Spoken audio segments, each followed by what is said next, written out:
ഓണത്തെ മലയാളിയുടെ കുടുംബ ബജറ്റിന് പരുവപ്പെടുത്തുന്നതിൽ സഹകരണ മേഖല വഹിക്കുന്ന പങ്ക് വലുതാണ്. സപ്ലൈകോയോട് ചേർന്ന് നിന്ന് സഹകരണ മേഖലയുടെ ഇടപെടലിന് നേതൃത്വം നൽകുന്നത് കൺസ്യൂമർ ഫെഡറേഷനാണ്. ത്രിവേണി വിൽപ്പനശാലകൾ, സപ്ലൈകോ ഓണം വിപണികൾ, സഹകരണ സംഘങ്ങളുടെ വിപണികൾ എന്നിവയിലൂടെ നിത്യോപയോഗ ഉൽപ്പന്നങ്ങളുടെ വിലയിൽ നല്ല നിലയിലുള്ള ഇടപെടലുകളാണ് സഹകരണ പ്രസ്ഥാനം നടത്തിവരുന്നത്. ഒപ്പം ഗുണനിലവാരം ഉറപ്പാക്കുന്നതിലും സഹകരണ പ്രസ്ഥാനം ശ്രദ്ധിക്കുന്നു. സംസ്ഥാനത്ത് 1500 സഹകരണ ഓണം വിപണികളാണ് പ്രവർത്തിച്ചു വരുന്നത്. ഓണം വിപണിയിൽ ദിനേശ് ഉൽപ്പന്നങ്ങളുടെ ഓണക്കിറ്റ് ലഭ്യമാണ്. പച്ചക്കറി ചന്തകളും സഹകരണ മേഖലയിൽ സംസ്ഥാന വ്യാപകമായി പ്രവർത്തിക്കുകയാണ്. മലയാളിയുടെ ഗൃഹാതുരതയുടെ തുടിപ്പുകൾ ഉൾച്ചേർന്ന ആഘോഷമാണ് ഓരോ ഓണവും.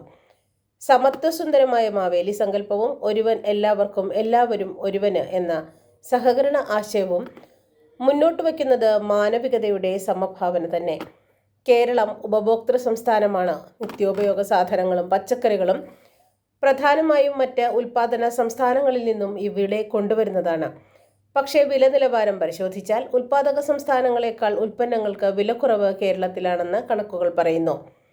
ഇതിനു കാരണം സംസ്ഥാന സർക്കാരിൻ്റെയും സഹകരണ പ്രസ്ഥാനത്തിൻ്റെയും ഒത്തൊരുമിച്ചുള്ള പ്രവർത്തനമാണ് എന്ന് കാണാം.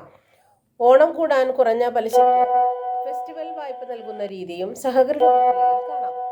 വയനാടിൻ്റെ നൊമ്പരം മനസ്സിൽ സൂക്ഷിക്കുമ്പോഴും ഓണത്തിന് അവധി നൽകാൻ മലയാളി മനസ്സിനാവില്ല.